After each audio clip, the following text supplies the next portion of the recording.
special thanks to the wonderful company and Kern County Superintendent of Schools for their generous donations toward Bakersfield Symphony education programming. Hello, I'm Kendra Green, Director of Education Engagement with the Bakersfield Symphony, and today we're going to take a look at Hector Berlioz's most famous work, Symphonie fantastique. Berlioz was a French composer born in 1803. His father was a doctor and was hoping Berlioz would follow in his footsteps, but after attending medical school for a year, Berlioz decided it just wasn't for him and decided to study composition at the Paris Conservatory instead. In Berlioz's early career, as he was writing music and making a name for himself while living in Paris, he went to a performance of Hamlet by a London theater company. One of the lead roles was played by young Irish actress Harriet Smithson, and Berlioz fell instantly in love with her. Of course, he didn't speak English, and she didn't speak French, and although he did write some letters to her, they didn't actually meet in person, and so a more accurate term might be infatuation rather than love. In any case, the situation served as the inspiration for Berlioz's Symphonie fantastique, in which Berlioz sets 5 movements representing different visions and dreams of a young artist who is experiencing the emotional upheaval of unrequited love. Movement 1, Visions and Passions. Imagine our lovesick hero thinking and daydreaming about his beloved.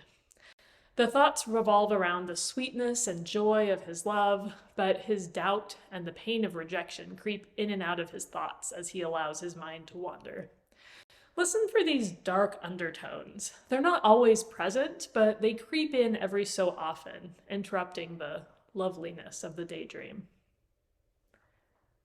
Movement 2, a ball. Listen for the harps at the beginning of this movement. They set the scene in a beautiful way. This movement represents a ball, which is a dance. So imagine people dressed in their finest, waltzing around a large dance floor. Movement 3, In the Country. You'll hear a melody, played by the English horn and the oboe, back and forth, as though they're having a conversation. The melody is actually a tune used by Swiss shepherds to call their flocks of sheep together. Imagine you're in the country on a warm summer evening, surrounded by fields, and you can see flocks of sheep grazing in the distance, and this melody comes floating across the fields to you as the shepherds call their sheep home. It's a beautiful, peaceful picture. One other thing to listen for, though. At the very end of the movement, you'll hear thunder rolling in the distance, played on the timpani, as a storm begins to gather. The movement ends peacefully enough, but that bit of thunder may be foreshadowing to a less peaceful time ahead. Movement 4, the procession to the stake. In this movement, a convict who has been sentenced to death is being taken to his execution. Take a moment and imagine what music depicting that scene might sound like. Pretty dark, right? Full of foreboding, expressing a lot of strong feelings. Listen for the powerful brass in this movement. Movement 5, The Witch's Sabbath.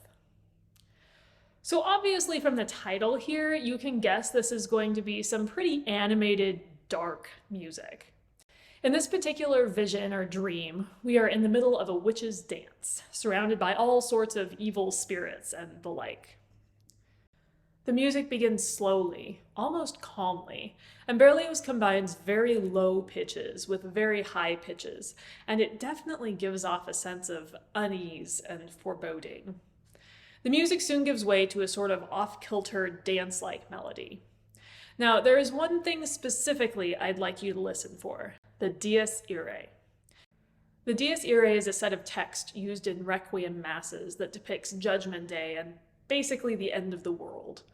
The original melody given to this text is quoted by composers all the time in music that's supposed to be scary or foreboding, and Berlioz uses it here.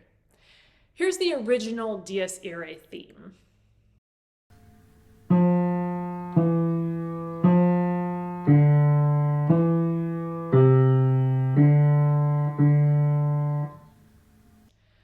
listen for this theme being played in the low brass in this movement. I hope you've enjoyed this brief introduction to Berlioz and his Symphonie fantastique, and we look forward to seeing you at our upcoming concert.